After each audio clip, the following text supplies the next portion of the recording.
हम स्टार्ट करने वाले हैं classification of medically important bacteria.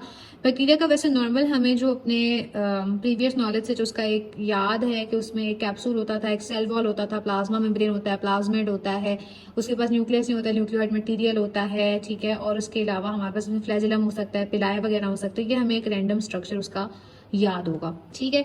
हमने अब करनी है जी क्लासिफिकेशन, ठीक है। तो क्लासिफिकेशन में हमें पता है कि हमारे पास कुछ, अब हमने पढ़ लिया कि उसके पास वॉल सबके पास होती है, सेल वॉल का पता चल गया कि वॉल होती है। तो इसमें हमने उसको क्लासिफाई करना है। कुछ हमारे पास होते हैं thick walled, rigid thick walled होते हैं कुछ, ठीक है, ठीक है, जिनकी वॉल्स रिजिड होती हैं और थिक होती हैं। कुछ हमारे पास जो है वो फ्लेक्सिबल थिन वॉल्ड होते हैं, ठीक है। और कुछ जो होते हैं वो हमारे पास वॉल लेस होते हैं, जिनकी कोई वॉल ही नहीं होती, सही है। तो पहले हम जो है वो रिजिड थिक वॉल की बात कर लेते हैं सिर्फ, ठीक है। रिजिड थिक वॉल की अगर हम बात करें, ठीक है, rigid thick wall, rigid thick wall में हमारे पास फर्दर इसकी क्लासिफिकेशन है। इसमें हमारे पास कुछ फ्री लिविंग होते हैं और कुछ नॉन फ्री लिविंग होते हैं, ठीक है। तो रिजिड थिक वॉल में हमारे पास कुछ फ्री लिविंग होते हैं और कुछ नॉन फ्री लिविंग होते हैं। जो फ्री लिविंग होते हैं उसका मतलब ये कि वो इंडिपेंडेंटली रहते हैं, और मतलब नाइट्रोजन फिक्सेशन के लिए इसको कोई प्लांट वगैरह की ज़रूरत नहीं पड़ती है, इंडिपेंडेंटली ग्रो करते हैं। जबकि जो नॉन फ्री लिविंग होते हैं उन्हें ज़रूरत होती है नाइट्रोजन फिक्सेशन के लिए प्लांट्स की या किसी सबस्ट्रेट की। तो ये इंडिपेंडेंट होते हैं, ये डिपेंडेंट होते हैं, ठीक है। तो ये अपना खाना खुद बनाते हैं, इनको चाहिए होता है कोई, सही है।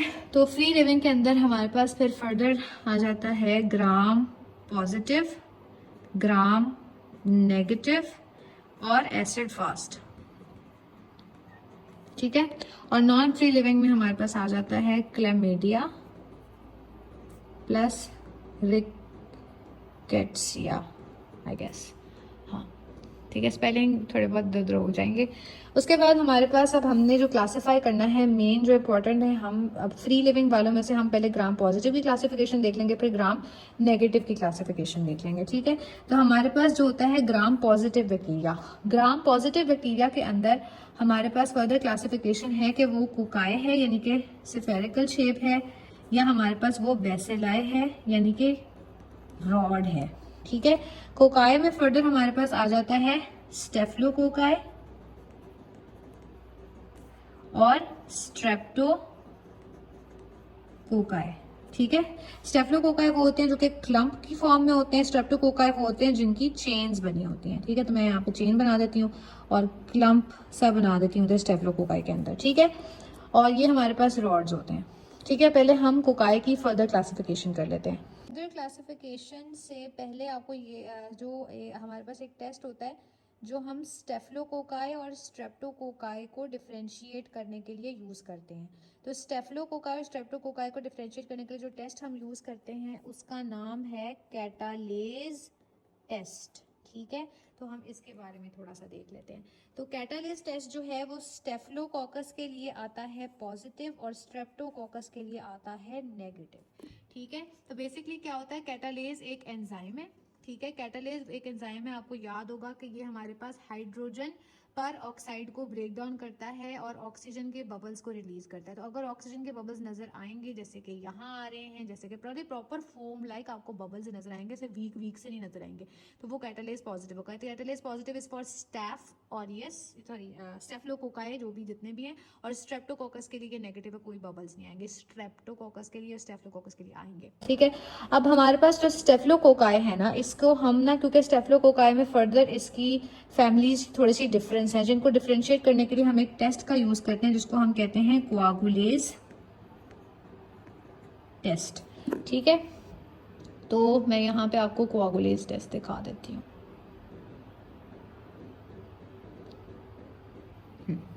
तो ये हमारे पास कोआगुलेज टेस्ट है। कोआगुलेज टेस्ट में बेसिकली क्या होता है कि हम डिफरेंशिएट करना चाहते हैं स्टेफलोकोकस ऑरियस को फ्रॉम स्टेफलोकोकस सेप्रोफिटिकस एंड स्टेफलोकोकस एपिडर्मस, ठीक है। इनको डिफरेंशिएट करने के लिए यूज करते हैं। तो कोआगुलेज टेस्ट जो है वो स्टेफ ऑरियस के लिए पॉजिटिव आता है और स्टेफलोकोकस एपिडर्मस और स्टेफलोकोकस सेप्रोफिटिकस के लिए नेगेटिव आता है, ठीक है। तो हम यहाँ पे देख रहे हैं कि यहाँ पे ये टेस्ट दिखाया हुआ है हमें जहाँ कोआगुलेशन हुई भी है, ये पॉजिटिव टेस्ट है, ये नेगेटिव है। तो जहाँ पॉजिटिव इसका मतलब ये स्टेफिलोकोकस ऑरियस है, और जहाँ हमारे पास नेगेटिव टेस्ट शो हो रहा है ये हमारे पास स्टेफिलोकोकस एपिडर्मस है और स्टेफिलोकोकस वो हो सकता है सैप्रोफिटिकस।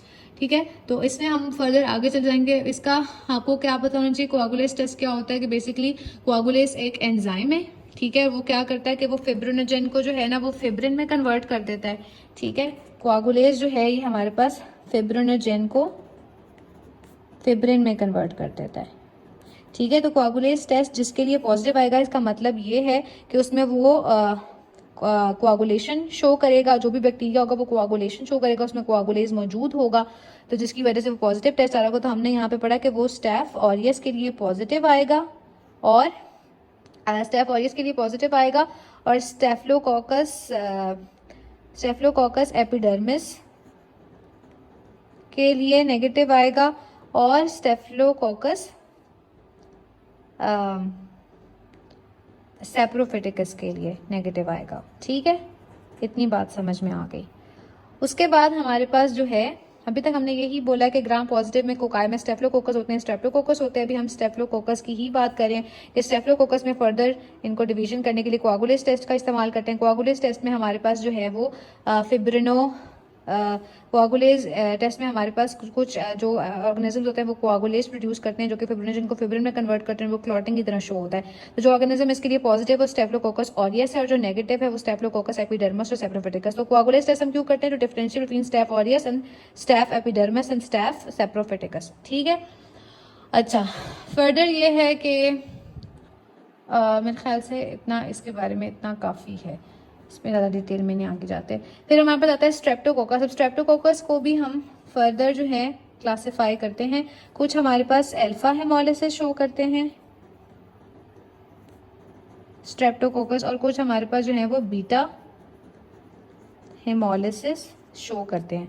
अल्फा हेमोलिसिस का मतलब है पार्शियल हेमोलिसिस। हेमोलिसिस का मतलब आपको पता होना चाहिए, हेमोलिसिस का मतलब है ब्रेक डाउन ऑफ आरबीसी। मैं इसका थोड़ा सा आपको बताती हूँ, पहले मैं यहाँ लिख लूँ।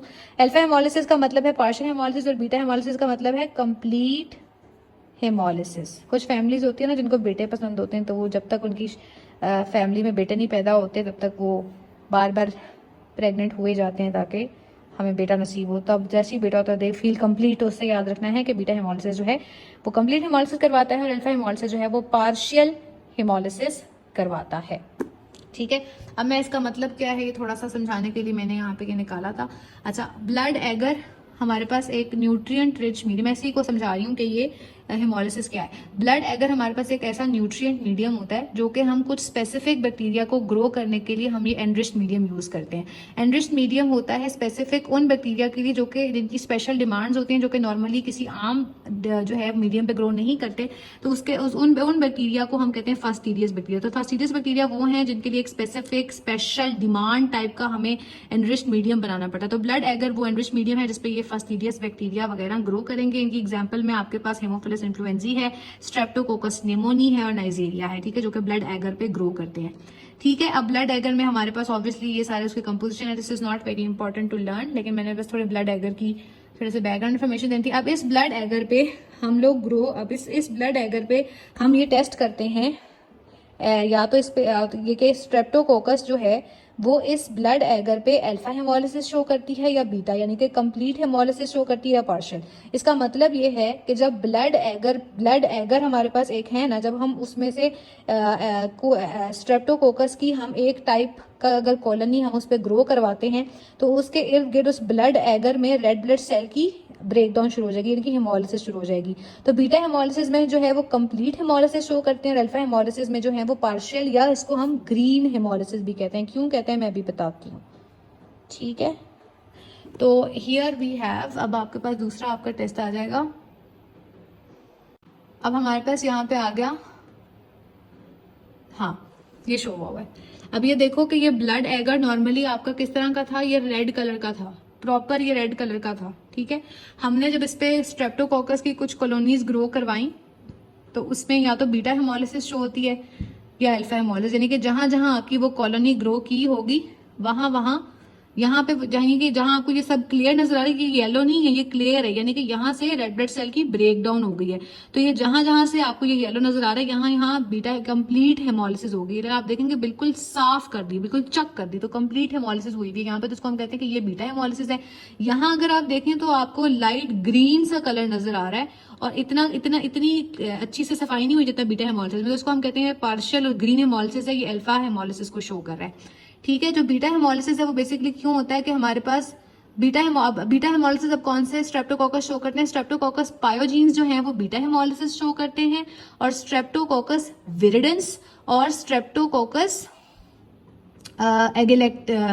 स्ट्रेप्टोकोकस विरिडेंस और स्ट्रेप्टोकोकस निमोनी, स्ट्रेप्टोकोकस विरिडेंस और स्ट्रेप्टोकोकस निमोनी जो है वो अल्फा हेमोलिसिस शो करते हैं, और स्ट्रेप्टोकोकस पायोजीन्स जो है वो बीटा हेमोलिसिस शो करते हैं। तो अगर आपने डिफरेंशिएट करना है स्ट्रेप्टोकोकस पायोजीन्स और स्ट्रेप्टोकोकस विरिडेंस और स्ट्रेप्टोकोकस निमोनी के दरमियान, तो आप ये वाला टेस्ट करते हैं। तो स्ट्रेप्टोकोकस निमोनी और विरिडेंस अल्फा हेमोलिसिस शो करेंगे, स्ट्रेप्टोकोकस पायोजीन्स बीटा हेमोलिसिस शो करेंगे। ठीक है, तो अब जो अल्फा हेमोलिसिस ये ग्रीन क्यों शो करता है? ये ग्रीन इसलिए शो करता है कि इसमें हमारे पास जो आपका है, इसमें जो बैक्टीरिया है ना वो हाइड्रोजन पेरोक्साइड प्रोड्यूस करते हैं, और वो हाइड्रोजन पेरोक्साइड हीमोग्लोबिन को ग्रीन मेट हीमोग्लोबिन में कन्वर्ट करते हैं, इसलिए हमें ग्रीन नजर आता है। ठीक है, तो ये थोड़ा सा इसके बारे में था। ठीक है, अब अल्फा हेमोलिसिस जो है वो कौन से शो करेंगे? वो हमारे पास स्ट्रेप्टोकोकस विरिडेंस और निमोनी, और बीटा हेमोलिसिस कौन शो करेगा? स्ट्रेप्टोकोकस पायोजीन्स।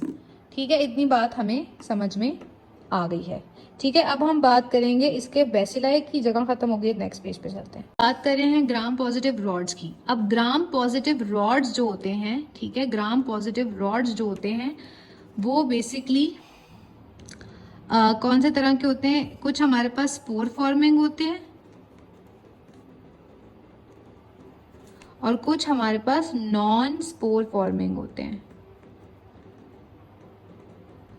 ठीक है, तो कुछ हमारे पास स्पोर फॉर्मिंग होते हैं और कुछ हमारे पास non spore forming gram positive rods होते हैं। स्पोर क्या होता है? बेसिकली जो हमारे पास ग्राम पॉजिटिव रॉड्स होते हैं ना, ये बैक्टीरिया जो होते हैं, ये अपनी जब भी कोई एडवर्स कंडीशन आती है जैसे कि हाई टेम्परेचर, पीएच वगैरह, तो उस सूरत में ये अपनी एक रेजिस्टेंट सी स्पोर फॉर्म कर लेते हैं। ये ऐसी इसकी ऐसी फॉर्म होती है जो कि एडवर्स कंडीशंस को विदस्टैंड करने के लिए बनती है, और कुछ नॉन स्पोर फॉर्मिंग होते हैं जो कि ऑब्वियसली फिर एडवर्स कंडीशंस को विदस्टैंड नहीं कर पाएंगे।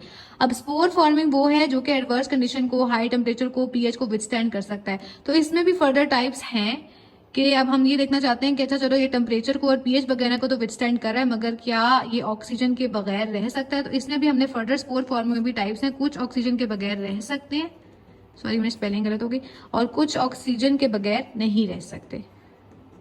ठीक है, तो एरोबिक वाले जो हैं वो ऑक्सीजन रिक्वायरिंग होते हैं, और एनारोबिक वाले जो हैं वो ऑक्सीजन, नॉन एरोबिक लिख दिया, एनारोबिक लिखना था। एनारोबिक जो होते हैं वो ऑक्सीजन उनको रिक्वायर्ड नहीं होता। तो एरोबिक में आपने याद रखना है बेसिलस, हमने एक एग्जांपल याद किया, एरोबिक में बेसिलस आ जाता है, और एनारोबिक में हमने याद किया है क्लोस्ट्रीडियम।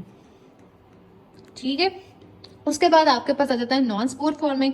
अब जो नॉन स्पोर फॉर्मिंग है, यानी कि ये वो वाले बैक्टीरिया हैं, ये वो वाली ग्राम पॉजिटिव रॉड्स हैं जो कि रेजिस्टेंट फॉर्म नहीं बनाते, जो कि ऑब्वियसली फिर एडवर्स कंडीशंस को विदस्टैंड नहीं कर सकते। इसमें हमारे पास फर्दर टर्म आती है नॉन फिलामेंटस और फिलामेंटस। अच्छा, फिलामेंटस का मतलब ये है कि इनकी ना, जो इनके बैक्टीरिया के जो सेगमेंट्स होते हैं ना, वो आपस में जुड़ के ना बड़े बड़े से ना फिलामेंट्स बना लेते हैं, और जो नॉन फिलामेंट्स होते हैं वो बड़े बड़े से फिलामेंट्स नहीं बनाते। तो अब नॉन फिलामेंटस के अंदर हमारे पास आ जाता है लिस्टीरिया, यानी कि ये छोटे होते हैं, ये लंबे नहीं होते, लिस्टीरिया और कॉर्नी बैक्टीरियम। और फिलामेंटस के अंदर आपके पास आ जाता है नोकार्डिया और एक्टिनोमाइसिस। ठीक है, तो ये हमारे पास हो गया ग्राम पॉजिटिव का। मैं आपको थोड़ा सा यहाँ से दोबारा से दिखा देती हूँ। ताकि आपको समझ में आ जाए। हमने अभी तक ये पढ़ा है कि ग्राम पॉजिटिव ऑर्गेनिजम्स में हमारे पास कोकाई होते हैं और बेसिलाई होते हैं। जो कोकाई होते हैं उसमें हमारे पास स्ट्रेप्टोकोकस होते हैं और स्टेफलोकोकस होते हैं। स्टेफलोकोकस को फर्दर उसको डिवाइड करने के लिए कोआगुलेज टेस्ट यूज करते हैं। स्टेफ ऑरियस जो है वो कोआगुलेज पॉजिटिव होते हैं, स्टाफ एपिडर्मिटिस और सेप्रोफिटिकस कोआगुलेज नेगेटिव होते हैं। फिर स्ट्रेप्टोकोकस जो होता है उसमें भी हम हेमोलिसिस का टेस्ट यूज करते हैं। बीटा हेमोलिसिस शो करता है स्ट्रेप्टोकोकस पायोजीन्स, अल्फा हेमोलिसिस शो करता है स्ट्रेप्टोकोकस निमोनी और विरिडेंस, और फिर भी पेप्टोस्ट्रेप्टोकोकस है। उसके बाद हमने फर्दर बेसिलाई पढ़ा था। बेसिलाई में मैंने आपसे कहा था कि कुछ स्पोर फॉर्मिंग होते हैं और कुछ नॉन स्पोर फॉर्मिंग होते हैं। जो स्पोर फॉर्मिंग होते हैं उनमें भी फर्दर मैंने कहा था कि एरोबिक में बेसिलस आएगा, एनारोबिक में क्लोस्ट्रीडियम आएगा। फिर मैंने आपसे ये कहा था कि जो नॉन स्पोर फॉर्मिंग होते हैं उसमें हमारे पास फर्दर डिवीजन होती है नॉन फिलामेंटुअस, यानी कि जो बड़े बड़े लंबे लंबे फिलामेंट्स नहीं बनाते, और फिलामेंटुअस। तो जो हमारे पास नॉन फिलामेंटुअस होते हैं उसमें कॉर्निबैक्टीरियम और लिस्टीरिया आता है, और जो फिलामेंटुअस होते हैं उसमें एक्टिनोमाइसिस और नोकार्डिया। तो आपने याद रखना है एक्टिनोमाइसिस और नोकार्डिया जो है फिलामेंटुअस लंबे लंबे फिलामेंट्स बनाता है। हम करेंगे gram negative bacteria. Gram negative bacteria में भी हमारे पास कोकाई होते हैं और रॉड्स या बेसिलाई होते हैं। कोकाई में हमारे पास इसमें दो ही हैं, उसकी फर्दर कोई क्लासिफिकेशन नहीं है। इसमें नाइजेरिया है, दूसरा भी नाइजेरिया मेनिंजिटाइडस होता है और नाइजेरिया गोनोरिया होता है। Don't mind the spelling. Rods में हमारे पास कुछ एरोबिक होते हैं, कुछ एनारोबिक होते हैं और कुछ फैकल्टेटिव होते हैं।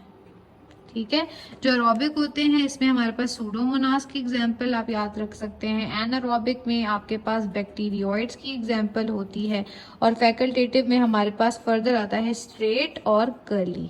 जो कर्ली होते हैं इसमें हमारे पास कंपाइलोबैक्टर, विब्रियो और हेलिकोबैक्टर की एग्जांपल आती है।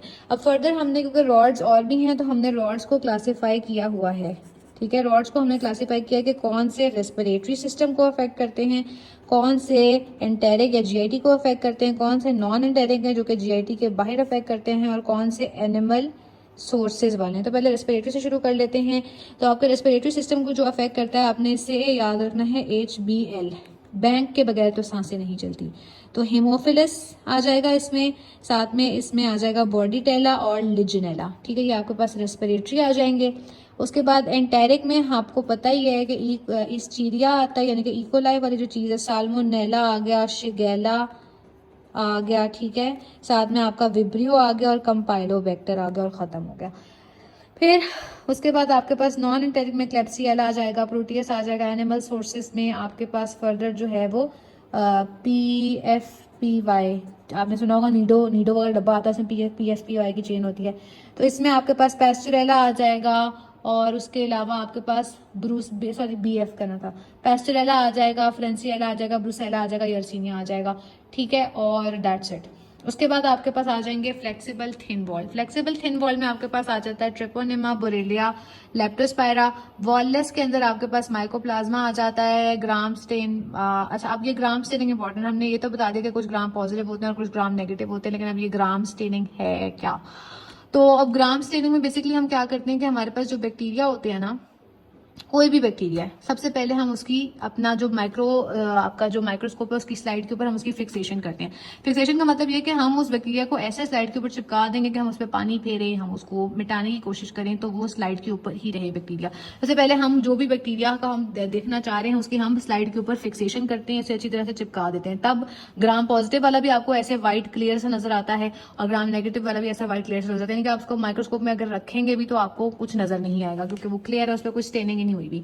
ठीक है, तो ये आपको साथ साथ यहाँ इन दोनों की तरफ देखना है। तो फिक्सेशन, जब तक हमने फिक्सेशन की तब तक वो दोनों क्लियर थे, माइक्रोस्कोप में कुछ नजर नहीं आएगा। फिर हमने उस पर क्रिस्टल वॉयलेट स्टेन डालना है, अभी हमने उसको माइक्रोस्कोप में नहीं रखा। जब क्रिस्टल वॉयलेट स्टेन डालेंगे तो दोनों पे ग्राम पॉजिटिव भी क्रिस्टल वॉयलेट हो गया देखें, और ग्राम नेगेटिव भी क्रिस्टल वॉयलेट स्टेन को ले लेगा, मगर अभी हमने माइक्रोस्कोप में नहीं रखा, अभी हम प्रोसीजर कर रहे हैं। क्रिस्टल वॉयलेट स्टेन डालने के बाद आपने आयोडीन स्टेन डाला, आपको सबको याद होगा आयोडीन पर्पल कलर की होती है, तो अब दोनों ने ही वो पर्पल स्टेन ले लिया। उसके बाद हमने इसको डिस्कलराइजेशन करना है, यानी कि हमने उसको वॉश कर देना है।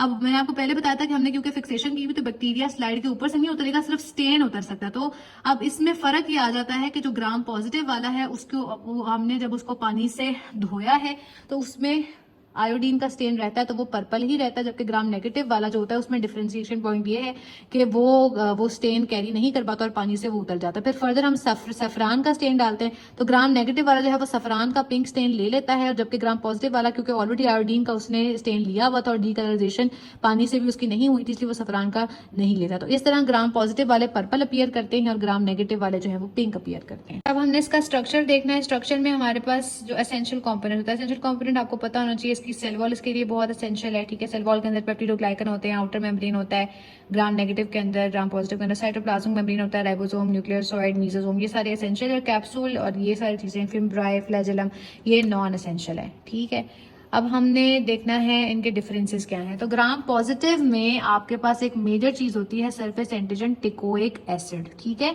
टिकोइक एसिड अभी आप ये ग्राम नेगेटिव का शो करें, ग्राम पॉजिटिव का शो करें। ग्राम पॉजिटिव में भी फ्लैजेलम दोनों में है, पाइलस दोनों में है, कैप्सूल दोनों में, लेकिन ग्राम पॉजिटिव में आपको टिकोइक एसिड नजर आ रहा है। इसका सरफेस एंटीजन सबसे इंपॉर्टेंट जो इसका डायग्नोस्टिक है वो टिकोइक एसिड है, ठीक है। और टिकोइक एसिड जो है वो हम इसकी ना स्टेफलोकोकस की अटैचमेंट में भी हेल्प करता है टिकोइक एसिड, ठीक है। ग्राम पॉजिटिव में होता है ना, तो इसकी अटैचमेंट में भी काम करता है, सेप्टिक शॉक वगैरह भी करवाता है ये वाला जो एंटीजन है, ठीक है। अब ग्राम नेगेटिव में क्या फर्क है कि ग्राम नेगेटिव में अगर आप देखें तो इसमें पेरीप्लाज्मिक स्पेस है, इसमें नहीं है। तो क्योंकि ग्राम नेगेटिव में पेरीप्लाज्मिक स्पेस होती है, इस पेरीप्लाज्मिक स्पेस में कुछ ऐसे एंजाइम्स होते हैं जिसकी वजह से इसके लिए जब हम ग्राम नेगेटिव बैक्टीरिया जब कोई इन्फेक्शन करवाता है तो उसकी ट्रीटमेंट के लिए हमें एग्रेसिव थेरेपी यूज करनी पड़ती है बनस्पतन ग्राम पॉजिटिव के। उसके अलावा ग्राम नेगेटिव के आउटर मेम्ब्रेन में हमारे पास एंडोटॉक्सिन होता है, लाइपोपॉलीसेकेराइड। लाइपोपॉलीसेकेराइड में 3 कंपोनेंट है, इसके नाम से ही पता चल रहा है, एक उसका लिपिड कंपोनेंट है, उसका पॉलीसेकेराइड कंपोनेंट है। तो जो लिपिड कंपोनेंट उसको हम कहते हैं फोस्फोलिपिड ए, और एक हमारे पास उसका पॉलीसेकेराइड 2 होते हैं, कोर पॉलीसेकेराइड होता है, एक आउटर पॉलीसेकेराइड होता है, ठीक है। फर्दर हमें इसका बारे में ये पता होना चाहिए कि जो ओ पॉलीसेकेराइड है वो स्पेसिफिक होता है, जबकि जो कॉमन कोर पॉलीसेकेराइड है वो हर ग्राम नेगेटिव बैक्टीरिया में होता है, और जो इसका लिपिड ए है हमने पढ़ा वो इसकी प्राइमरी टॉक्सिसिटी करवाता है। टिकोइक एसिड जो कि ग्राम पॉजिटिव में होता है उसके बारे में आपको ये पता होना चाहिए, मैं आपको पहले भी बताया कि वो स्टेफलोकोकस में म्यूकोसल सल्फेट के साथ अटैचमेंट करवाती है और इन्फ्लेमेशन और सेप्सिस को इंड्यूस करती है, ठीक है। उसके बाद आपको ये छोटे मोटे फंक्शंस ऑफ सेल वॉल पता होने चाहिए, ठीक है। And I think that is about it. मैंने कहा टेस्ट वगैरह हम पढ़ ही रहे हैं तो आपको बीटा लैक्टेमेज टेस्ट के बारे में बता दें, पता नहीं मैंने पहले बताया है कि नहीं बताया, बट इसमें ये होता है कि आपके पास बीटा लैक्टेमेज की जो है ना ग्राम नेगेटिव में ना जो पेरीप्लाज्मिक स्पेस होती है ग्राम नेगेटिव ऑर्गेनिजम्स में, उसके अंदर ना ये बीटा लैक्टेमेज एंजाइम होता है, ठीक है। अब आपको पता है कि ये बीटा लैक्टेमेज एंजाइम जहाँ भी होगा वो ऑर्गेनिज्म जो है वो पेनिसिलिन रेजिस्टेंस और सेप्रोस्पोरिन रेजिस्टेंस शो करेगा, ठीक है। तो क्या है कि ये जो बीटा असल में जो पेनिसिलिन होता है ना उसके स्ट्रक्चर में एक बीटा लैक्टम रिंग होता है, ये जो बीटा लैक्टमेज होता है वो उसको तोड़ देता है, ठीक है। तो ये हमारे पास जो ग्राम नेगेटिव ऑर्गेनिजम्स के लिए आई थिंक ये एक अच्छा वो जो पेनिसिलिन रेजिस्टेंट और पेनिसिलिन ससेप्टेबल को डिफ्रेंशिएट करने के लिए यूज होता है। तो येलो टू रेड कलर, तो ये जो रेड कलर है ये रेड या पिंक है, ये पॉजिटिव शो करता है और ये नेगेटिव शो करता है। हमने कहा कि लगे हाथ हम फिर मैकोंकी एगर की भी बात कर लें। तो मैकोंकी एगर जो है ये हमारे पास याद रखना है डिफरेंशियल सिलेक्टिव मीडिया। अब इसके जो मैकोंकी एगर जो होता है इसके जो यूजेस होते हैं वो ये है कि हमारे पास जो नॉन फेस्टिडियस ग्राम नेगेटिव ऑर्गेनिजम्स है ना उनको आइसोलेट करने के लिए यूज किया जाता है। तो नंबर 1 क्या है कि ग्राम नेगेटिव रॉड्स की आइसोलेशन और डिफरेंशिएशन के लिए यूज होता है, और दूसरा इसका काम क्या है कि लैक्टोज फर्मेंट ग्राम नेगेटिव जो लैक्टोज फर्मेंटिंग कॉलोनीज होती हैं और नॉन लैक्टोज फर्मेंटिंग कॉलोनीज होती हैं उसके लिए ये यूज किया जाता है, ठीक है। तो लैक्टोज फर्मेंटिंग कॉलोनीज के लिए अगर यूज किया जाए तो उसमें ये हमारे पास पिंक या रेड अपीयरेंस देता है, नॉन लैक्टोज फर्मेंटिंग कॉलोनीज के लिए यूज किया जाए तो उसमें ये क्लियर या येलो कलर देता है, ठीक है। अब हमारे पास जो ग्राम नेगेटिव एंटेरिक, अब इसका सबसे पहले तो हम थोड़ा बहुत इसके बारे में बात कर लें, इसके प्रिंसिपल के बारे में जो चीजें पूछी जाती हैं। तो मैकोंकी एगर जो है ये क्यों यूज किया जाता है ग्राम नेगेटिव एंटेरिक बैक्टीरिया के आइसोलेशन के लिए या फिर differentiation of lactose fermenting and lactose non fermenting gram negative bacteria के लिए, ठीक है। अब हमारे पास जो इसका फर्मेंटेबल सोर्स ऑफ कार्बोहाइड्रेट है ये भी पता होना चाहिए, हमारे पास लैक्टोज मोनोहाइड्रेट होता है। अब इसको सिलेक्टिव मीडिया क्यों कहते हैं, क्योंकि इसका सिलेक्टिव एक्शन होता है ये ग्राम नेगेटिव के लिए ये सिलेक्टिव होता है ये, क्योंकि इसमें क्रिस्टल वॉयलेट और बाइल सॉल्ट्स हैं जो कि इनहिबिटरी हैं to the gram positive bacteria, ठीक है। उसके अलावा हमारे पास वकांकी एगार के यूजेस मैं आपको पहले बता चुकी हूँ, ग्राम नेगेटिव इंटरैक्ट बैक्टीरिया के आइसोलेशन और differentiation of lactose fermenting and lactose non fermenting gram negative bacteria. और अब फर्दर हमारे पास इसकी ये स्पीसीज है। लैक्टोज फर्मेंटिंग जो है वो रेड और पिंक कलर क्यों देती हैं ये भी पूछा जाता है कि it is the red colour is due to the production of acid from the lactose, ठीक है। तो ये हमारे पास इसमें तो हमारे पास जो ई कोलाई है, एरोबैक्टर है, एंटेरोकोकस है, ये सारे रेड कलर दे रहे हैं, यानी कि ये लैक्टोज फर्मेंटिंग है। स्टेफिलोकोकस जो है ये पेल पिंक है, और ग्रीन ब्राउन सूडोमोनास अर्जिनोसा जो है वो ग्रीन पिंक देता है। तो ये हमारे पास ये शो कर रहे हैं कलर्स। ई कोलाई का देखें आप, रेड है, एंटेरोबैक्टर का रेड है, यानी कि ये लैक्टोज फर्मेंटिंग है। प्रोटियस भी पेल है, साल्मोनेला भी पेल है, और स्टेफ ऑरियस तो हल्का सा पिंक है। तो ये सारे में नॉन लैक्टोज फर्मेंटिंग होंगे, ठीक है। तो ये इसके बारे में